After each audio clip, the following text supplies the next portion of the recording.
Okay, so this is for our world history class. Today we'll be talking about a absolute ruler and a little bit more in depth than we did yesterday. Yesterday was a little bit of an overview. Today is a in-depth look at Ivan the Terrible. So you're going to listen to me read it to you, then you're going to read it yourself, and then you're going to answer the questions on the page. Remember, you have to insert a text box from the toolbar on the left in order to answer them on course, okay? Please, again, remember, hand everything in on course. Also, for attendance, just so you know, you have to log in every day in order to be accounted for that day. Attendance-wise.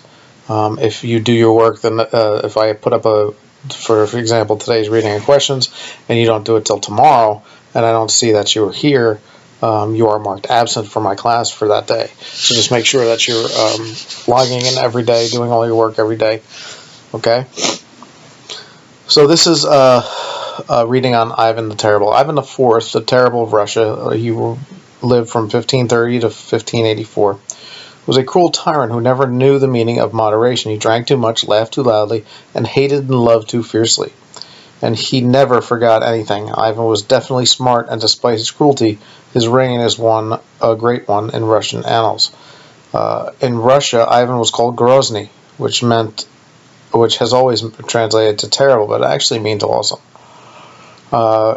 Ivan was only 3 years old when his father died. His uncle Yuri challenged his rights to the throne and arrested and imprisoned in a dungeon. There he was left to starve. Ivan's mother, Jelena Glinsky, assumed power and was regent for 5 years. She had Ivan's other uncle killed, but a short time afterwards she suddenly died, almost surely poisoned. A week later, her confidant, Prince Ivan Obolensky, was arrested and beaten to death by his jailers. While his mother had been indifferent towards Ivan, Obolensky's sister, Agrafena, had been his beloved nurse. Now she was sent to a convent. In 1547, Ivan was finally crowned Tsar of all Russians. He had taken the methodically and meticulously care in preparing his coronation. Later, when he decided to choose a wife, Ivan had eligible young princesses and daughters of noblemen presented to him in kind of a Miss Russia contest. He instantly fell for the beauty and charm of Anastasia Romanovna and married her. By all accounts, Anastasia had been a quieting effect on Ivan. He called her his little heifer, and they were to have 13 years of wedded bliss. Anastasia bore him 6 children, of whom only 2 survived infancy. In the first years of his reign, Ivan was advised by 3 devout men, Alexei Ajaznev, the priest Sylvester, and the metropolitan Macarius. Ivan reformed the government and reduced both corruption and the influence of the boyar families. He also reformed the church and the army, creating an elite force, the Streltsy. Subsequently, Ivan conquered the Khanates of Kazan and the Astrakhan near the Volga River. In 1558, he conquered the Baltic cities of Narvna and Polotsk and started trading directly with England. In the midst of these wars, in March 1553, Ivan had fallen ill with a high fever. During his illness, Ivan demanded the princess and boyars to swear an oath of allegiance to his baby son Dmitri, but most were unwilling to do so. Ivan recovered, but he never forgave the treachery of those around him when they thought he was dying. Henceforth, his policy was to set up a strong centralized state and to oppress and destroy his enemies within it. A few months later, the royal couple was visiting a monastery to give thanks to God for Ivan's recovery, when a nurse accidentally dropped Dmitri into the river. The baby drowned. In the summer of 1560, Anastasia succumbed to a lingering illness. At her death, Ivan suffered a severe emotional collapse. He banged his head on the floor in full view of the court and smashed his furniture. His suspicion deepened into paranoia. Angry and depressed with his old cruelty resurfacing, Ivan raged against the boyars. He suspected them of having Anastasia poisoned, and although he had no actual evidence against the boyars, he had a number of them tortured and executed. His advisor, Adezhev, died in prison. Sylvester was exiled, and in 1563 Macarius died of natural causes. Ivan had alternately violent fits of temper and feelings of remorse, while blasphemy and superstition succeeded his pious moods. Shortly before Christmas in 1564, Ivan suddenly packed his belongings and treasures, secretly left Moscow, and announced his intentions to abdicate. The populace called for his return. Excuse me. After a month of negotiations, Ivan agreed to come back, demanding absolute power to punish anyone he considered disloyal and to depose of their estates as he wished. It is likely that Ivan deliberately used his threat as a weapon against the boyars' resistance to strengthen the position and absolute ruler of Russia. The instruments of Ivan's new rule were the oprichniki, who were handpicked by Ivan and had to swear him a personal oath of allegiance. The mere sight of the oprichniki instilled fear. They dressed in black and rode black horses. Many were criminals without any remorse about killing anyone Ivan disliked. The oprichniki didn't hesitate to burst into a church during a mass, either abducting the priest or murdering him in front of the altar. Subsequently, Ivan founded a pseudo-monastic order. He was the abbot, and the oprichniki were the monks. Frequently, Ivan would act as master of rituals in which, with sharp and hissing hot pincers, ribs were torn out of men's chests. In 1570, on the basis of unproved accusations of treason, Ivan sacked and burned the city of Novgorod, and tortured, mutilated, impaled, roasted, and otherwise massacred its citizens. A German mercenary wrote, "Mounting a horse and brandishing a spear, he charged in and ran people through while his son watched the entertainment." Novgorod's archbishop was first sewn up in a bearskin and then hunted to death by a pack of hounds. Men, women, and children were tied to sleighs which were run into freezing waters of the Volkhov River. The mass of corpses had made it flood its banks. Novgorod never recovered. Later, the city of Pskov suffered a similar fate.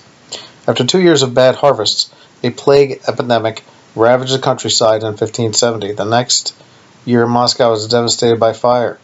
The Crimean Tatars, the Turks, the Lithuanians, and Swedes threatened Russia's borders. Ivan lost Narva, but the Tatar invasion was stopped after sacking Moscow. In 1572, Ivan suddenly dismissed the oprichniki. Some of Ivan's strangest behavior occurred that year when he again abdicated and placed a Tatar general, Simeon Bekbobolovich, on the Moscow throne while he retired to a country estate. Ivan made regular visits to the capital to pay homage to the new Tsar. The charade lasted for a year. Ivan's married life had become unstable. Underlining his egocentricity and insecurity and a manic temperament, in 1561 he had married Circassian beauty Maria Temerkanova, but soon tired of her. 2 years after her death in 1569, he married Martha Sabakin, a merchant's daughter who died 2 weeks later. Ivan's fourth wife, Anna Koltovskaya, whom he sent to a convent in 1575. He married his fifth time to Anna Woloshkova, who was soon replaced by Wolosyna Melantonia. She foolishly took a lover who was impaled under Wolf's window before she, too, was dispatched to a convent. He drowned his seventh wife. His eighth and last wife was Maria Nagaya, whom Ivan married in 1581. Ivan had always had quite a good relationship with his eldest son, and young Ivan had proved himself at Novgorod. On November 19, 1581, Ivan became angry with his son's pregnant wife because of the clothes she wore and beat her up. As a result, she miscarried. His son argued with his father about the beating. In a sudden fit of rage, Ivan the Terrible raised his iron-tipped staff and struck his son a mortal blow to the head. The prince lay in a coma for several days before succumbing to the festering wound. Ivan IV was overcome by extreme grief, knocking his head against his son's coffin. Ivan's mistrust, sadism, and uncontrollable rages suggest an abnormal personality. His disturbing behavior can be traced back to his traumatic childhood. After his illness in 1553, which could have been pneumonia, and the death of his first wife in 1560, Ivan's erratic and cruel behavior increased. He had some psychopathic characteristics. His first mock abdication shows that he was a master of manipulating other people. While convincing them of his good intentions, he was without any compassion for his subjects, whom he beat up, robbed, and raped just for fun. His personal friendships were short duration, and his friends usually ended up dead. Some examples of are the fate of Adras and Sylvester, and the new impalement of his brother-in-law, which was his third wife, died. However, he did show signs of remorse after his death of his son. Ivan became addicted to the ingestion of mercury, which kept him bubbling in a cauldron in his room for consumption. Later, the exhumation of his body showed that he suffered from mercury poisoning. However, it cannot be determined indisputably if Ivan's problems were basically organic or psychological. By the end of his life, Ivan was habitually bad-tempered. Daniel von Barchow stated that his rages, Ivan foamed at the mouth like a horse. He had looked older than his years, and long white hair dangling from his beard paid onto his shoulders. His body swelled, his skin peeled off, and gave him terrible odor. In 1584, he was preparing to play a game of chess. Ivan fainted suddenly, died. During his reign, hardly a member of the noble birth had not touched by his murders, and some of them had been completely eliminated. Countless acres of cultivated land had been abandoned by farmers during the terror of the Opportunity, and forests had begun reclaiming the land. So there are 10 questions on this. Make sure you use the text box from the toolbar on the left to put the text actually on the PDF. All right. Please make sure you're signing in every day so attendance is right. Also, make sure that you are signing in on the attendance sheet that is listed with your assignments. All right. I'll talk to you tomorrow. Have a good day.